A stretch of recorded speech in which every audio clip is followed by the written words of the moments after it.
दुनिया में हर इंसान हमेशा खुश रहना चाहता है और हर एक इंसान को खुश रहना भी चाहिए।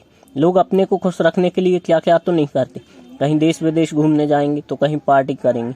जिंदगी में कई गरीब लोगों को आपने यह कहते हुए देखा होगा या सुना होगा कि भाई खुशियाँ सिर्फ अमीर लोगों के ही जीवन में होती हैं, गरीब लोगों के जीवन में नहीं। तो भाई ईश्वर ने हमें हमारे भीतर ही खुश रहने का उपहार दिया है।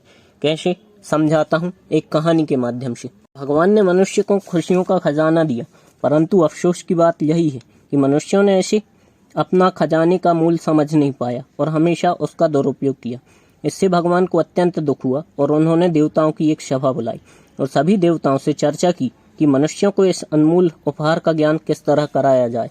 फिर चर्चा चली। फिर एक देवता ने कहा, यह तो बिल्कुल सरल है भगवान, आपने ही मनुष्यों को यह अनुपम उपहार दिया है, जो मनुष्यों को इसकी कद्र नहीं है, तो आप इसे वापस ले लीजिए।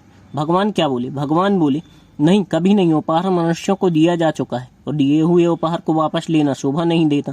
दूसरे देवता बोले, भगवान, हम इस उपहार को किसी ऐसी जगह छुपा देते हैं जिससे मनुष्य इसे आसानी से ढूंढ सके और नहीं ढूंढ सके। अन्य देवतागण बोले, परंतु वह जगह कौन सी होगी जहाँ उपहार को छुपाया जा सकेगा? कोई देवता बोला, इसे समुद्र की गहराई में छुपा देते हैं। भगवान बोले, मनुष्य समुद्र की गहराई में भी गोता लगाकर इसे प्राप्त कर सकता है। अन्य देवतागण बोले, तो चलिए इसे समुद्र के बीचों बीच दबा देते हैं। भगवान बोले, मनुष्य ऐसे ऐसे मशीनों का आविष्कार कर लेगा और कर सकता है जो जमीन की गहराइयों को भी खोद कर यह उपहार प्राप्त कर लेगा। इस तरह चर्चा चलती रही, परंतु कोई सुझाव ही पसंद नहीं आ रहा था।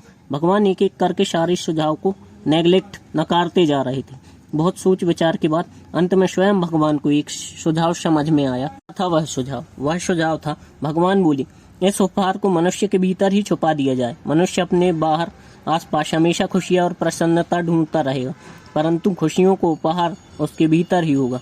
केवल वही व्यक्ति इस अनमोल उपहार को पा सकेगा जो इस दुनिया को छोड़ अपने भीतर झांक पाएगा। दोस्तों, कहानी का तात्पर्य यही है कि हम खुशियों को अपने आसपास ढूंढते रहते हैं, परंतु खुशियों का अनमोल खजाना तो हमेशा हमारे भीतर ही छुपा रहता है। कहानी से यही शिक्षा मिलती है कि हम अपने भीतर जुड़ी प्रसन्नताओं को झांक कर देखें। जय हिंद। दुनिया में हर इंसान हमेशा खुश रहना चाहता है और हर एक इंसान को